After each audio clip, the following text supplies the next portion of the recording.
Hello students, this is Aarti and welcome back to the Study Anytime classes. Today we will going to start our chapter number 5 which is about Introduction to Euclid's Geometry. ठीक है, तो अब हम उसके बारे में online introduction करेंगे इस वीडियो में। तो चैप्टर 5 जो है हमारा यूक्लिड ज्योमेट्री के बारे में, उसी के बारे में इंट्रोडक्शन के बारे में है चैप्टर 5 भी। तो सबसे पहले बात करें यूक्लिड ज्योमेट्री के बारे में, तो यूक्लिड कौन थे। अब यूक्लिड ज्योमेट्री का मतलब क्या है, यूक्लिड की ज्योमेट्री। ठीक है, अब यूक्लिड की ज्योमेट्री का मतलब क्या है कि यूक्लिड एक पर्सन का नाम था। ठीक है, जो कि कौन था, teacher of mathematics eight Alexandria Egypt. ठीक है, ये क्या थे, अलेक्जेंड्रिया इजिप्ट में एक मैथमेटिक्स के टीचर थे और इन्होंने क्या करती ज्योमेट्री के बारे में ज्यादा रिसर्च वगैरह करी थी। ठीक है, तो यानी अगर हम बात करें फादर ऑफ ज्योमेट्री की, तो वो भी यूक्लिड ही है हमारे। ठीक है, फादर ऑफ ज्योमेट्री हमारे हैं यूक्लिड। अब ज्योमेट्री तो हम लोग नॉर्मल चीजें करके आए हैं, पहले बेसिक में स्टार्टिंग ज्योमेट्री क्या होती है कि नॉर्मल हम किसी भी चीज के बारे में पढ़ते हैं, किसी की भी साइज के बारे में, उसकी शेप के बारे में, एंगल्स की क्या पोजीशन होती है। ठीक है, कोई भी हमारा एरिया, कोई भी किसी का भी एरिया या वॉल्यूम वगैरह दे रखा है, तो वहां से उसके साइज यानी डायमेंशंस कैसे फाइंड आउट करते हैं, तो ये सब किसमें होती है, हमारी ज्योमेट्री में होती है। ठीक है, किसी के डायमेंशंस के बारे में, पोजिशंस के बारे में, शेप्स हो गया, साइज हो गया। ठीक है, तो ये सब हमारा ज्योमेट्री में आता है। ठीक है, ज्योमेट्री की हमारे अगर बात करें, ज्योमेट्री के फादर कौन है, यूक्लिड। तो इन्हीं की जो कुछ चीजें हैं, इनके उन्होंने जो इसके बारे में बता रखी हैं, कुछ एग्जाम्स हैं, कुछ पोस्टुलेट्स हैं, उनके बारे में हम पढ़ेंगे। ठीक है, मेनली हम इसमें दो चीजें पढ़ेंगे। क्या हो जाएगा हमारे पास, एक होंगे हमारे पास एक्सियोम्स, ठीक है, एंड दूसरे होंगे हमारे पास पोस्टुलेट्स। ठीक है, अब एक्सियोम्स और पोस्टुलेट्स क्या होते हैं, उनके बारे में चलते हैं। अब देखिए, बात करें एक्सियोम्स और पोस्टुलेट्स की कि अभी ये दोनों होते क्या हैं, तो एक्सियोम्स क्या होते हैं, हमारा रूल्स और प्रिंसिपल्स कहता है that most people believe to be true.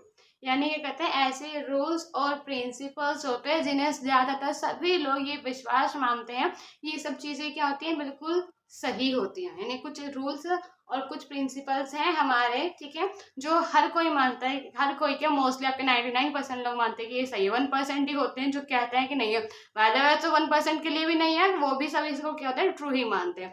These are applicable throughout the mathematics. ठीक है, यानी क्या होता है, इसको सिर्फ मैथमेटिक्स से हटके अगर दूसरी चीजों पे भी अप्लाई करें, तो वहां पे भी क्या होता है, ये चीजें बिल्कुल सही तरीके से एप्लीकेबल होती हैं। ठीक है, और पोस्टुलेट्स की बात करें तो पोस्टुलेट्स क्या होते हैं, द एज्यूम और क्लेम एज ट्रू। ये सिर्फ एज्यूम करे जाता है या दावा किया जाता है कि हाँ ये सही हो सकता है। ठीक है, यानी assumption that were specific to geometry. और ये चीजें क्या होता है, ये वाले अजम्पशन सिर्फ कहाँ तक सीमित है, ओनली हमारे ज्योमेट्री तक ही सीमित है। ठीक है, अब बात करें हमारे आगे एक्सियोम्स की, तो एक्सियोम्स अब आगे हमारे होते हैं 7 और पोस्टुलेट्स होते हैं हमारे 5। अब ये 7 एक्सियोम्स और पोस्टुलेट कौन कौन से होते हैं, इनके बारे में चलते हैं।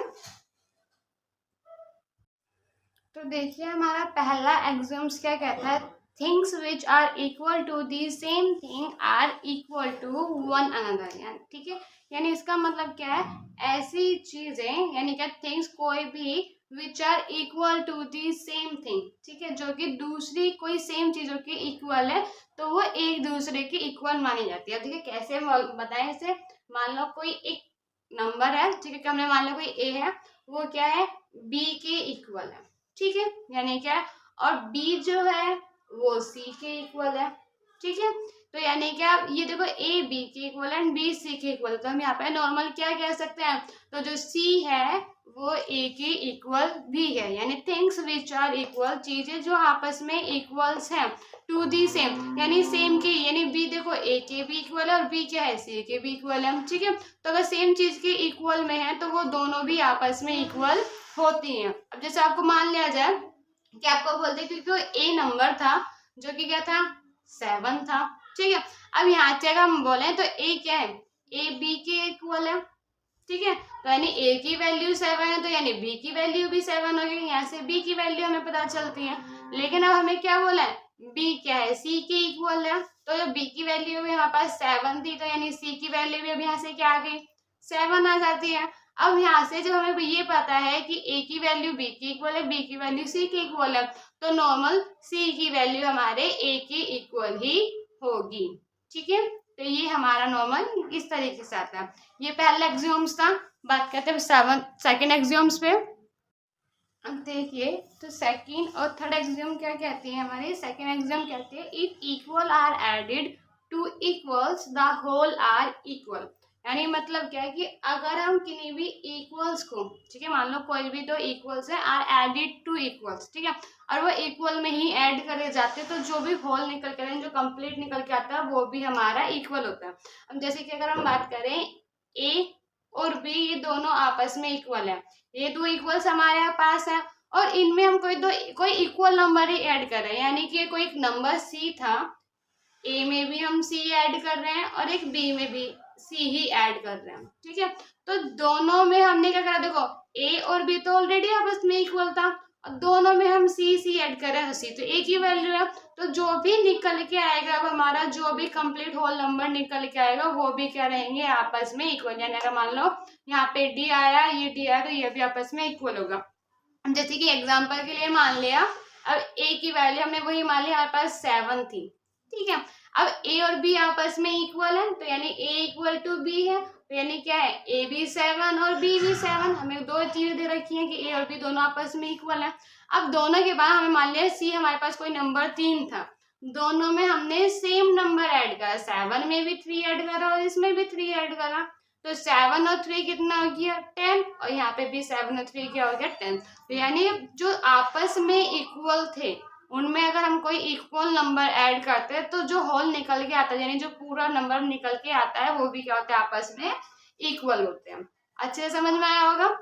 अब नेक्स्ट चलते हैं थर्ड पार्ट पे, इफ इक्वल्स आर सबट्रैक्टेड। अब यहाँ पे इक्वल्स एडेड की बात थी, अब यहाँ पे सबट्रैक्टेड की बात है कि अगर कोई इक्वल से आपस में, यानी वही ए और बी आपस में इक्वल है और इसमें से सबट्रैक्टेड टू इक्वल्स, और इनमें से हम कोई सबट्रैक्ट कर रहे हैं एक नंबर जो कि आपस में इक्वल है, ठीक है, कोई एक इक्वल नंबर ही ऐड कर रहा है दोनों में से। अगर हम इक्वल नंबर में से इक्वल वैल्यू को सबट्रैक्ट करें तो जो रिमाइंडर बचता है, यानी कि माइनस करके अब जो भी हमारे पास टी मान लो बचा, तो ये दोनों आपस में इक्वल है, ठीक है। वही वाली बात अगर हम मान लें एग्जांपल के लिए कि ए की वैल्यू 10 है तो बी की वैल्यू भी 10 है, क्योंकि दोनों आपस में इक्वल है, तो ए इज इक्वल बी, दोनों की वैल्यू क्या है, 10, ठीक है। अब दोनों में से हमने मान लिया एक नंबर सी है, ए की वैल्यू को घटा रहे हैं, अब इसमें से भी 4 घटा रहे हैं, इसमें से भी 4 को, ठीक है। तो जो हमारे पास बचेगा हमारे क्या पास हो गया, रिमाइंडर हो गया, तो ये दोनों भी तो क्या होंगे, आपस में इक्वल ही होंगे, ठीक है।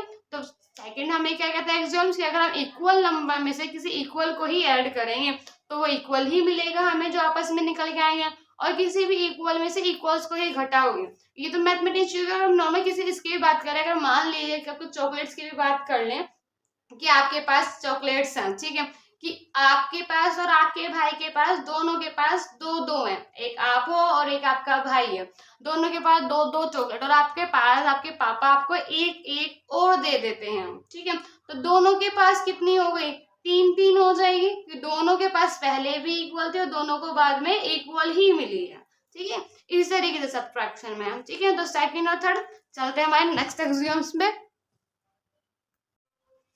तो देखिए अब एग्जाम्स के फोर्थ एग्जाम की बात करें तो फोर्थ एग्जाम में क्या कहता है, things which coincide with one another are equal to one another. यानी यहाँ पे क्या है कि अगर कोई भी चीज, ठीक है, कोई भी जो क्या करती है कोइंसाइड है दूसरे से, ठीक है, किसी एक से कोइंसाइड है। कोइंसाइड का मतलब हम पहले भी पढ़ चुके हैं, ठीक है, या आई एम सॉरी पढ़ चुके नहीं, हम 10th में आगे पढ़ेंगे। तो ये कोइंसाइड का मतलब क्या होता है कि नॉर्मल कोई एक चीज है, ठीक है, मान लो कोई एक लाइन है आपके पास ए बी, ठीक है, और उसी के ऊपर से इसी डिस्टेंस की, इसी लंबाई का ठीक इसी के ऊपर एक और दूसरी हो जाती है सी डी, यानी जस्ट उसी के ऊपर जो होना है, उसी की इक्वल वैल्यू होना है, तो वो हमारा कोइंसाइड होता है, ठीक है। तो यानी अगर कोई चीज है हमारी, कोई चीज मतलब मान लो कोई नंबर मान लो किसी अलग, कोई क्या है आपका कोइंसाइड है अगर किसी एक से, तो आर इक्वल टू 1, तो इसका मतलब क्या है कि वो उसके बराबर है। अभी क्या आपको बोल दिया कि जो ए बी है, अगर हम यहाँ पे बोल दिया कि ए बी जो है मान लिया हमारे पास 6 सेंटीमीटर की है, और सी डी क्या है एग्जैक्ट इसी के इक्वल, इसी के ऊपर है, एग्जैक्ट इसी को कोइंसाइड करे। अगर हमें बोल दिया कि सी डी ए बी का कोइंसाइड, तो इसका मतलब क्या है कि सी डी बी क्या है हमारा 6 सेंटीमीटर का ही होगा, ठीक है। तो यहाँ जैसे आपको कोइंसाइड का मतलब हमारा नॉर्मल यही कि कोई पॉइंट, ठीक है, कोई पॉइंट भी मान लो कि अगर ये कोई पॉइंट ए है तो इसी पे कोई दूसरा पॉइंट बी है तो ये इसके ऊपर कोइंसाइड कर रहा है, ठीक है। तो यानी पॉइंट तो खैर कोई इक्वल मेजरमेंट की नीड नहीं होती है, ठीक है। ये हो गया। कोई आप अपना बोल दो कि आपके पास एक रेक्टेंगल था, ठीक है, जिसकी लेंथ आपको बोल दी 3 सेंटीमीटर की है, ब्रीथ आपको बोल दी 2 सेंटीमीटर की है, और ये जो रेक्टेंगल बोल दे कि ABCD रेक्टेंगल है, ठीक है, और ABCD पे ही कोइंसाइड कर रहा है कौन सा, PQRS। तो इसका मतलब हम PQRS की लेंथ और ब्रीथ निकालेंगे तो PQRS भी क्या होंगे, उसकी भी लेंथ 3 सेंटीमीटर और ब्रीथ 2 सेंटीमीटर की होगी। सिंपल बात में बात करें तो जो हमारे पास रेक्टेंगल ABCD होगा वो इक्वल होगा रेक्टेंगल PQRS के, ठीक है। अब बात करें फिफ्थ की, तो फिफ्थ एक्सियोम हमें क्या कहता है, the whole is greater than the part. ये तो नॉर्मल आपको सबको पता ही है कि हमेशा कोई पूरी जो वैल्यू होती है वो उसके कुछ पार्ट से हमेशा बड़ी होती है, ठीक है। अब जैसे कि नॉर्मल मान लिया जाए कि आपके पास हमने रेक्टेंगल ही ले लिया, ठीक है, रेक्टेंगल को मान लो कि हमने मान लिया कि एक फील्ड है, ठीक है, रेक्टेंगल शेप का, ठीक है, हमने नाम ले दिया इसका PQRS, ठीक है। अब मान लिया एक फील्ड है, मान लो किसी भी फार्मर का था, अब उसने क्या करा, उसको 4 पार्ट्स में डिवाइड कर दिया, ठीक है, और अपने जो 4 बेटे थे उन चारों को दे दिया, ठीक है, कि भाई क्या तुम लोगों का इतना इतना हिस्सा है, ठीक है। अब लेकिन जब ये 4 इक्वल पार्ट्स में हो गया तो मान लो ये फर्स्ट पार्ट है, ये सेकंड पार्ट है, थर्ड पार्ट है एंड फोर्थ पार्ट है, ठीक है। अब इसका कोई सा भी पार्ट ले लें, सारे पार्ट क्या है, 1/4 है, इस पूरे का 1/4 तो पार्ट है, ये वाला पार्ट 1/4 है, ये 1/4 है, 1/4 है, 1/4 है। अब अगर सिंपल सी बात करो, अगर इनमें से कोई सा भी पार्ट उठा लूं, अगर मैंने पार्ट 1 उठा लिया तो ये क्या होगा, जो पार्ट 1 होगा, ठीक है, पार्ट 1 होगा वो क्या इक्वल होगा हमारा पूरा PQRS के, जी नहीं, बिल्कुल भी नहीं होगा, क्योंकि क्या होगा भाई, जो पार्ट 1 है हमारा, 1 मान लो, 2 मान लो, 3 मान लो या 4, इनमें से भी कोई सा भी एक, ठीक है, वो क्या होगा हमारा इनसे इक्वल ना होके इससे छोटा होगा, PQRS क्या होगा हमेशा बड़ा होगा। तो वही वाली चीज कि हमेशा जो पूरी चीज होती है, कोई पूरी वैल्यू होगी वो क्या होती है, हमेशा ग्रेटर देन होती है उसके किसी भी पार्ट से, ठीक है। फिफ्थ भी क्लियर। चलते हैं हमारे 6th एग्जाम पे। तो देखिए बात करें अब 6 नंबर के एग्जाम की, तो वो 6 नंबर के एग्जाम हमें क्या कहती है, things which are double of the same things are equal to one another, ठीक है। यानी कि कोई भी अगर नंबर या चीज की बात करें जो कि क्या है, डबल है, ठीक है, यानी अगर हमने माना कोई किसी का डबल है, जैसे कोई नंबर है A और B है हमारे पास, ठीक है, और हमने बोल दिया कि जो A है वो B का डबल, ठीक है। तो things which are double of the same thing are equal to one another, ठीक है। यानी क्या, अगर कोई भी चीज मान ले जो कि क्या है सेम थिंग से इक्वल है, यानी अगर मान लिया जो ए है वो बी के भी इक्वल है, यानी जो डबल एक मतलब ए का डबल जो है वो बी के इक्वल है, और हमने मान लिया ए का ही डबल सी के भी इक्वल है, ठीक है। यानी किन्हीं सेम चीज का दुगना जो है अगर वो आपस में बराबर है, डबल अगर आपस में बराबर है, तो इसका मतलब क्या है कि वो दोनों नंबर भी हमारे आपस में इक्वल होंगे। यानी things which are double of the same, यानी कोई भी चीज जो कि क्या है सेम के डबल है, ठीक है, तो हम बोल सकते हैं कि वो नंबर क्या होंगे, आपस में भी इक्वल होंगे, ठीक है। या नॉर्मल हमने मान लिया कोई चीजें हैं ए और बी, ए भी क्या है, ये भी क्या है, इसका नॉर्मल 2C है, ठीक है, और ये भी 2C है, ठीक है, और इनका दुगना आपस में बराबर है, इन दोनों का जो दुगना दुगनी वाली वैल्यू थी वो आपस में बराबर है, तो यानी क्या है, ये दोनों भी आपस में बराबर है, किसी भी तरीके से मतलब, ठीक है। नेक्स्ट में इधर डबल की बात होगी, वही 7th एक्सियोम की बात करें तो 7th एक्सियोम क्या कहता है, things which are halves of the same things are equal to one another। अब यहाँ पे डबल की बात कर दी, वहीं अब इसकी हाफ की बात करते हैं, कोई चीज है, कोई भी नंबर है, अगर वो उसका हाफ है, अगर हमने मान लिया भाई जो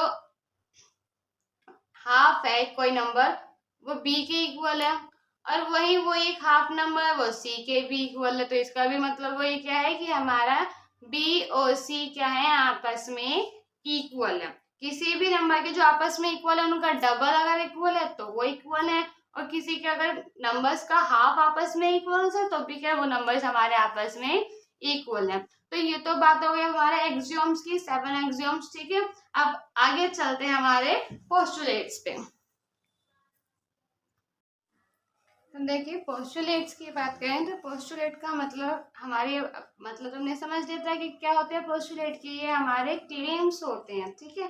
कि हमारे क्लेम्स और एजम्पशंस होती हैं जिनको हम मानते हैं कि हाँ ये ट्रू हो सकती है, ठीक है। हम बस क्लेम करते हैं और इस ज्योमेट्री पे एप्लीकेबल होती है, इससे आगे हमारी नहीं चलती। अब पहला क्या बोला है कि अ स्ट्रेट लाइन में be drawn from any one point two any another, ठीक है।